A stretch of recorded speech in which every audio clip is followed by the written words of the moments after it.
15 years ago, and that's not very long ago, the top 6 financial institutions in this country controlled something in the teens percentage-wise of GDP in terms of the amount of money that they were worth. Right. It was like 17% or something like that. Now it's 2/3. Wow. You can't, there's no denying that they're too big to fail. No denying it. I don't know.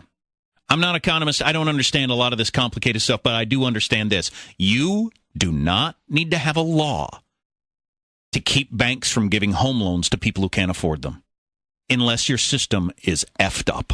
Well, here's a question for you. I'm just trying to be honest about this. So you got a situation now where, for instance, Alan Greenspan said he never imagined this. You got executives. Because he thought people would do what was in their best interest. Well, you've got executives who will willingly take over Joe Getty Finance, my giant conglomerate. They'll take it over. Half a dozen of them will institute programs that are utterly suicidal, but they'll get theirs and then leave. Ruin the company, which controls 8% of the U.S. housing market or whatever. In theory, and drive it into the ground. In theory, the company would have a board of directors that's keeping an eye on what the people at the top are doing. You'd think. This should all work itself out. And if that company goes under, even with the new guys in charge and the old guys made a ton of money, I don't know, go after them, sue them, whatever. Your company went out of business. The next company is going to be much more careful. Right. And even libertarians like myself, I accept anti-monopoly laws. I understand why those have to exist. That should be fine. That should cover it, shouldn't it? You would think. And the flip side of it, of course, is the protections for consumers that haven't been lured into buying homes they couldn't afford. Oh, stop it. Come on. Do the math. Read for 5 minutes about, how much you ought to spend on a house, what's healthy, what's safe. Or don't, and learn your lesson when it turns out you can't afford it. It's not my problem. Hey, by the by, he hung up. Never mind. William LaJeuness coming up from Arizona, talking about the actual training and implementation of the famous 1087. Do you think they're waiting for the first arrest to come along that could conceivably be racial profiling and then make that the test case to run up the court system to do away with this law? Yeah, probably. It'll be interesting to see what the training is. We'll find out next. You are listening to the Armstrong and Getty Show. You guys hear this? Lindsay Lohan's lawyer, Robert Shapiro, who is famous for representing O.J. Simpson, he quit just a few hours before she went to jail. That's got to sting when your lawyer goes, I can't handle you anymore. Why can't you be more like O.J. Simpson? Oof. The report is out today. She's probably going to spend 14 days of her 90-day jail sentence in jail. I'm telling you. I got to do something that's going to get me sentenced to 90 days, have the enjoyment and or profit of that activity, get a 2-week vacation. Get a couple of books read. Come out, I don't know, maybe claim to be rehabbed or something. That seems to be popular. Right. Welcome to the Armstrong and Getty Show. By the time Lindsay Lohan gets out of jail, the Arizona immigration law will be in effect, and we'll see how it actually works on the ground, as they say. Good transition. Wow. You are a professional. That was really good. William LaJeuness of Fox News joins us from Phoenix, where he has been studying, first person, how the coppers are being trained to enforce this controversial law. Hello, William. Good morning. So, yeah, they got about 15,000 cops around the state. They're going through, watching videos. They're doing some role-playing, which is what I did last week with one of the county sheriff's departments. Here's one of the things. Obviously, cops are they're in all kinds of situations in terms of a domestic, a drunk in a park, a fight in a bar, a traffic ticket. And every one of those situations, as you know, the precursor, before they can develop... I have been all of those, by the way. Yeah, okay, well, all right, so let's take you. I stop you for speeding. I come up to your window, and I go, license, registration, proof of insurance. You go, I don't have it. So the cop is going to ask you all those questions. Why not? Well, are you a licensed driver in this state? And, well, are you or are you not? And through these questions, and actually, because that's what I did, we did a kind of a mock thing where you realize they can really narrow it down very quickly. Where are you from? And you start asking, how long have you been here? How did you get here? Really? So when I go back and look at the police computer, it's going to show that you're at that address, right? And if you're lying or if you're an illegal, well, no. So now, what's your DOB? And then, sometimes you'll write it down. If you make it up, they'll say one. Come back and they'll check it and they go, we got no record of that. What's your DOB again? Oh, they change it. Anyways, you go through these series of questions. And at some point, they're going to go, I have reasonable suspicion to believe that Armstrong and Getty are in this country illegally. Mm. I'm surprised that's not the way it works already. Actually. Well, it does. But now it is a state crime to be here illegally, which in the past I'd just give you cite, release, or take you down and book you for driving without a license. Well, whether you're illegal or not, just being nobody, you can't legally be nobody, can you? Can you be just a mystery? I would think they'd haul off anybody who was a mystery. I'm a bit of a mystery.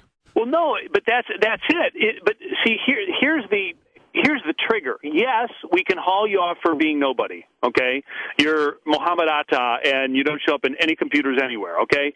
So, but now, when I find out that not only are you driving without a license because you are here illegally, I can call Immigration and Customs Enforcement, and they're going to probably find out that Armstrong and Getty have entered this country 5 different times and just got deported. But nevertheless, we're going to determine that if you came into this country legally, there will be a record at the port of entry. Maybe you overstayed your visa. You came for 6 months on a tourist visa, and you're still here a year later. Okay, now we can deport you. It's just that simple. Get to the part where they train the guys to say, you look Mexican to me. And I don't like Mexicans. Or the part where they say, go on, white man, enjoy your day. Are you kidding? I mean, the department I work with is the third Mexican. The state is a third Mexican. Or, excuse me, Hispanic. Yes. My bad. Right. Although 90% of the undocumented workers here are from Mexico. Now, I'll give you one curve before you wrap me. But Phoenix Police released their guidelines yesterday. Very controversial, and here's why. They are going to demand, now remember, Phoenix PD is against this policy. They're going to demand that even if you present a valid driver's license, now that is supposed to be presumptive proof that you're here legally. If you present a valid Arizona license to a cop, he's never going to ask the reasonable suspicion, you're here legally. That makes sense to me. Is that a bad idea? That makes sense to me. It does me too, because, but now Phoenix PD says they're going to run everybody, the 75-year-old white grandmother who's been living at the same address for 5 decades, licensed driver since she was 16, they're going to treat her the same as a 18-year-old Latino who doesn't speak a word of English, who doesn't have any ID, and a voter's registration card from Guadalajara. So the 75-year-old white woman has an ID in your little story? She has a driver's license, but they're going to run it anyway just so that they can look like they're not racially profiling anybody. That's it. But what the critics are saying out there, because there's now a fight between the rank and file and the brass, is they're going, you're purposely trying to undermine this law, create a backlash with the public to get it rescinded. Right. It sounds like a pissy protest to me. I mean, because there's just she is produced presumptive evidence. Although, don't they run everybody's driver's license anyway? Because you could be suspended. I still have my...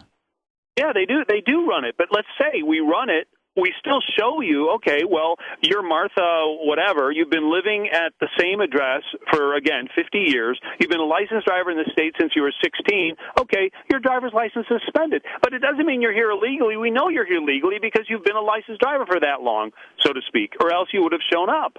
Right. Right. Wow, that is something. All right. Yeah. Okay. William LaJeuness of Fox News in Phoenix, Arizona. When this thing actually gets rolling, guaranteed fireworks. I can't wait. Do you think so? Do you think guaranteed fireworks? Oh yeah. Do you think day one they start somebody gets arrested and somebody complains? Well, they know. I mean, the cops know that the activists are going to target them and try to trick them into racially profiling a person. I mean, my experience is they're going to treat everyone the same way in terms of the whole Q&A that takes effect or takes place when they stop, when you're a suspect in any crime. And at a certain point, they're going to go, I mean, it's so obvious when you know how you get a gut reaction. You've been doing something for 15 years or 20 years, and you're going to know something. They know when they go to the Home Depot parking lot, and the guy's in the flannel shirt, and he's got the water bottle and the 15-day growth, and doesn't speak a speck of English.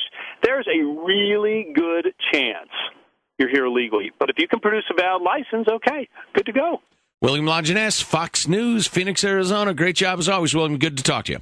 Thank you. See you later. That whole thing about showing your papers. I've had to show my papers every time I've ever gotten pulled over in my life. Innumerable times. I had to show my papers last night. What was I buying? Bottle of wine. Had to show my papers. I thought this was America, not Sage, buddy. 1-866-331-TALK if you have anything on this. I mean, we've talked this to death. I think it's going to be interesting once it's implemented to see what happens. But now that you know what the training is, 1-866-331-TALK. You are listening to the Armstrong and Getty Show and watching on the Bay Area's TV 50.